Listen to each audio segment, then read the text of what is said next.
meu amigo e minha amiga, ao concluirmos o curso sobre os 3 capítulos do evangelista Mateus, é importante então nós termos como perspectiva ou como possibilidade, como horizonte, que este discurso do monte ou da montanha, ele nos oferece chaves para nós entendermos não só a mensagem de Jesus, mas sim como que as pessoas que o seguiam e o seguem entendem por Jesus.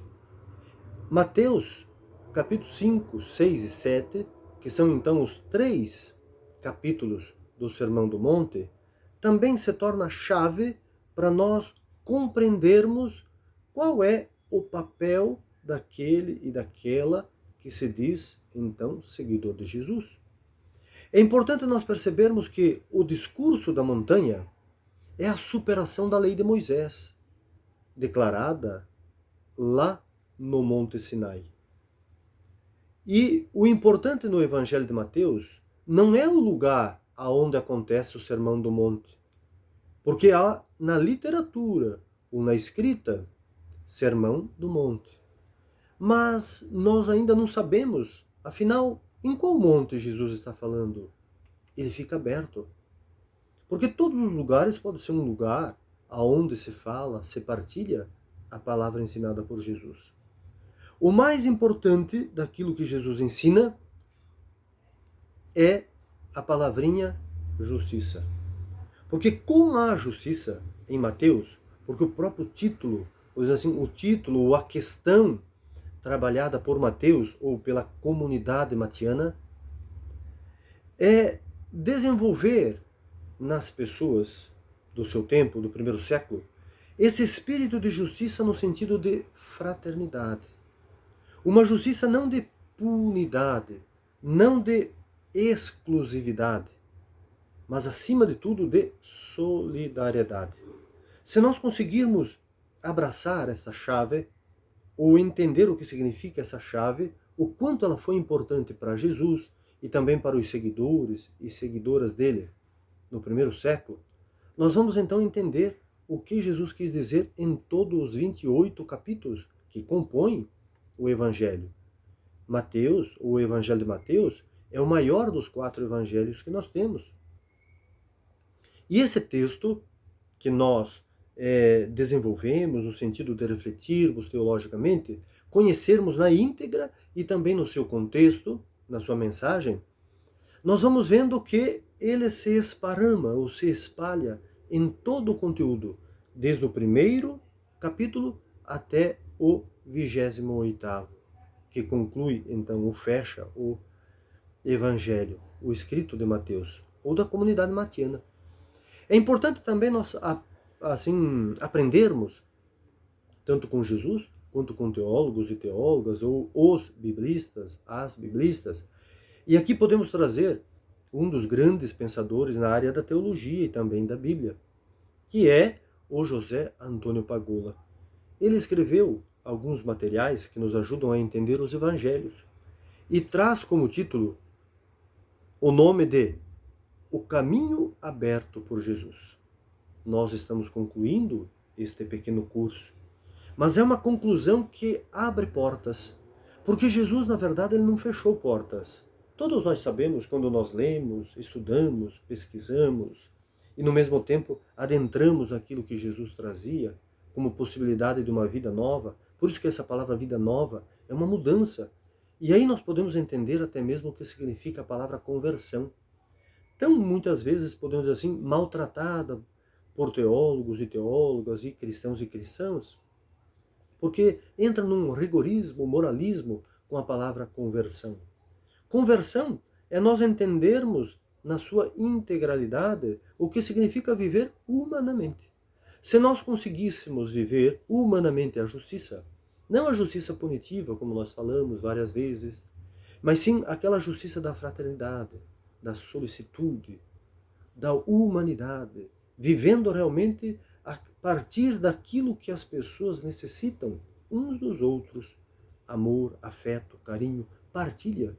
É importante nós percebermos que a disponibilidade de nós sermos seres humanos abertos, acolhedores, fraternos, é a possibilidade que nós temos, então, de construirmos uma sociedade assim diferente.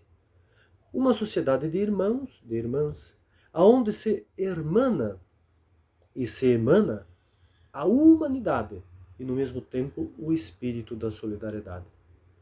Para irmos concluindo, meus amigos e minhas amigas, Jesus, então, superou os ensinamentos de Moisés, porque na aplicação da lei que Jesus trouxe, Jesus não transformou a fé ou a religião num sacrifício, num holocausto. Mas Jesus viveu de uma forma misericordiosa. Por isso que o próprio Mateus, no capítulo 9, ele vai dizer, num dos banquetes que Jesus estava sentado, Jesus vai responder para as autoridades que não entendiam por que Jesus estava ali. E Jesus então vai dizer, eu quero misericórdia e não sacrifício. Lembremos que o mundo em que Jesus estava vivendo, as autoridades cobravam do povo. Para viverem a fé adequadamente, eles tinham que se sacrificar a si mesmos, vivendo uma fé doída, dura, e no mesmo tempo levar até os templos o sacrifício dos animais, que era ofertado naquela época ao templo de Jerusalém. Jesus superou tudo isso. A partir de Jesus, para o cristão e cristã do primeiro século, não precisa mais esse sofrimento para viver a fé. Porque viver a fé é um engajamento social. É um comprometimento. É uma responsabilidade também com a vida. Por isso que Jesus, então, transforma a realidade humana. E ao transformar a realidade humana, ele faz com que todos se sintam acolhidos por essa divindade, então, que as pessoas chamam de Deus, ou no Antigo Testamento, Javé, que significa Deus presente, porque o nome de Jesus, Emanuel, também quer dizer Deus presente.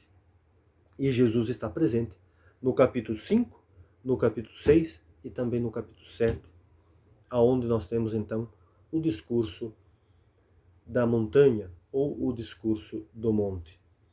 Que nós possamos então concluir este nosso tempo de reflexão e de estudo sobre esta parte do Evangelho de Mateus e possamos nos possibilitar também este conhecimento de um Jesus mais humano, um Jesus mais fraterno e um Jesus que nos convida a vivermos a compaixão.